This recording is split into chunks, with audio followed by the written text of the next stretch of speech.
സന്ദീപ് വാര്യരുടെ കോൺഗ്രസ് പ്രവേശനത്തിൽ എതിർപ്പ് പരസ്യമാക്കി കെ മുരളീധരൻ. മഹാത്മാഗാന്ധിയും രാഹുൽ ഗാന്ധിയും അവഹേളിച്ചയാളാണ് സന്ദീപ് വാര്യർ. അച്ചടക്കമുള്ള പാർട്ടി പ്രവർത്തകനായതുകൊണ്ട് മറ്റൊന്നും പറയുന്നില്ലെന്നും കെ മുരളീധരൻ പറഞ്ഞു. മുതിർന്ന നേതാക്കൾക്കൊക്കെയും സന്ദീപിനെ കോൺഗ്രസിലെത്തിച്ചതിൽ അതൃപ്തിയുണ്ട് എന്നതാണ് വിവരം. അതേസമയം സന്ദീപ് വാര്യരെ പറ്റിയുള്ള കെ മുരളീധരന്റെ പ്രതികരണത്തെക്കുറിച്ച് അറിയില്ല എന്നായിരുന്നു വി ഡി സതീശന്റെ ഉത്തരം. KPCC പ്രസിഡന്റാണ് ഇക്കാര്യങ്ങളിൽ മറുപടി പറയേണ്ടതെന്നും വി ഡി സതീശൻ പറഞ്ഞു. വിജിൻ വായന്തോട് തയ്യാറാക്കിയ റിപ്പോർട്ടിലേക്ക്.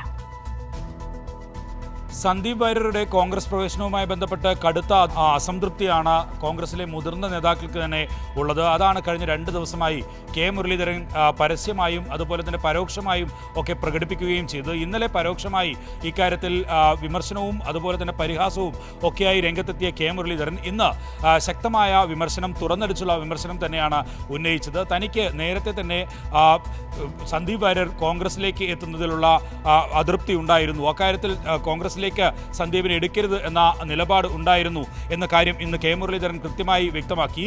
അതിന് പ്രധാനമായും ചൂണ്ടിക്കാട്ടുന്നത് രാഹുൽ ഗാന്ധിയെ അധിക്ഷേപിക്കുകയും ഒപ്പം തന്നെ ഗാന്ധി വധത്തെ ന്യായീകരിക്കുകയും ഒക്കെ ചെയ്ത നിലപാട് നേരത്തെ തന്നെ സന്ദീപ് വാര്യർ സ്വീകരിച്ചതാണ്.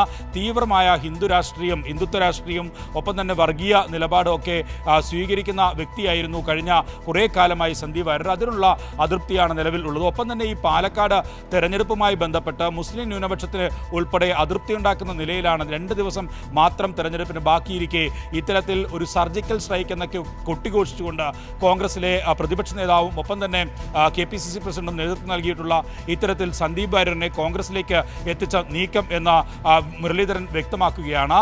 ഇതിൽ നേരത്തെ തന്നെ ഞാൻ ആ അതൃപ്തി കോൺഗ്രസിലേക്ക് സന്ദീപ് വാര്യർ എത്തേണ്ടതില്ല എന്ന കാര്യം വ്യക്തമാക്കിയതാണ്. അതായിരുന്നു തൻ്റെ അതൃപ്തി എന്ന് ഇന്ന് കെ മുരളീധരൻ കൃത്യമായി വ്യക്തമാക്കുകയും ചെയ്യുകയാണ്. ഞാൻ സന്ദീപ് വാര്യരുടെ കാര്യത്തിൽ എനിക്ക് 2 ഒബ്ജക്ഷൻ മാത്രമേ ഉള്ളൂ. ഒന്ന്, അദ്ദേഹം ഗാന്ധി വധത്തിനെ ന്യായീകരിച്ചു. 2, രാഹുൽ ഗാന്ധിയെ വ്യക്തിപരമായിട്ട് അദ്ദേഹം വിമർശിച്ചു. വിമർശനം 2 രീതിയിലുണ്ട്. പൊളിറ്റിക്കൽ ക്രിറ്റിസിസവും ഉണ്ട്, പേഴ്സണൽ ക്രിറ്റിസിസവും ഉണ്ട്. ഈ 2 കാരണങ്ങൾ കൊണ്ട് മാത്രമാണ് സന്ദീപ് വാര്യരുടെ വരവിനെ മാത്രം ഞാൻ എതിർത്തത്. മുതിർന്ന നേതാക്കളോട് ആരോടും ആലോചിക്കാതെയാണ് ഇത്തരത്തിൽ പ്രതിപക്ഷ നേതാവും KPCC പ്രസിഡന്റും ഇക്കാര്യത്തിൽ സന്ദീപ് വാര്യരെ കോൺഗ്രസിലേക്ക് എത്തിച്ചത് എന്ന കൃത്യമായ ഒരു കാര്യം വ്യക്തമാക്കുന്നത് തന്നെയായിരുന്നു കെ മുരളീധരന്റെ ഭാഗത്തു നിന്നുള്ള ഇന്നത്തെ പ്രസ്താവന. താൻ ഇത്തരത്തിൽ സന്ദീപ് വാര്യർ കോൺഗ്രസിലേക്ക് എത്തിയത് മാധ്യമങ്ങളിലൂടെ മാത്രമാണ് അറിഞ്ഞത് എന്ന കാര്യം കെ മുരളീധരൻ വ്യക്തമാക്കിയതിലൂടെ മുതിർന്ന നേതാക്കൾ പലരും ഇക്കാര്യത്തിൽ ഒരു അറിവും ഉണ്ടായിരുന്നില്ല എന്നുള്ളത് കൂടി അത്തരം സൂചനകൾ തന്നെയാണ് കെ മുരളീധരൻ നൽകുകയും ചെയ്തത്. ഞാൻ TV കണ്ടിട്ട് അറിയാം. അപ്പോൾ അത്രയല്ലേ ആവശ്യമുള്ളൂ. കാരണം ഞാൻ അത്ര അറിയപ്പെടുന്ന കോൺഗ്രസ്സുകാരനൊന്നുമല്ല. ഞാനൊരു എളിയ പ്രവർത്തകനല്ലേ. ഞാൻ സന്ദീപ് വാര്യരെ പേഴ്സണലായിട്ട് കണ്ടിട്ട് പോലുമില്ല. അത് പതിയെ വന്നില്ലെങ്കിലും ഉറപ്പായിട്ട് പാലക്കാട് ഞങ്ങൾ ജയിക്കും. വന്നില്ലായിരുന്നെങ്കിൽ ഞങ്ങൾ നല്ല ഭൂരിപക്ഷത്തിൽ ജയിക്കുകയായിരുന്നു. ഇന്നലെ സന്ദീപ് വാര്യരെ കോൺഗ്രസിലേക്ക് എത്തിച്ചതിന് പിന്നാലെ കെ മുരളീധരൻ ഫേസ്ബുക്കിൽ ഒരു സിനിമാ ഗാനം പോസ്റ്റ് ചെയ്തുകൊണ്ടായിരുന്നു തീർച്ചയായും വിജയൻ, ആ ചോദ്യം ഉൾപ്പെടെ ഇന്ന് മാധ്യമപ്രവർത്തകരുടെ ഭാഗത്തുനിന്നുണ്ടായി. അതൃപ്തി മറച്ചുവെക്കുന്നില്ല കെ മുരളീധരൻ. മുതിർന്ന നേതാക്കൾക്കൊക്കെയും അഭിപ്രായം തന്നെയാണ് ഉള്ളത്.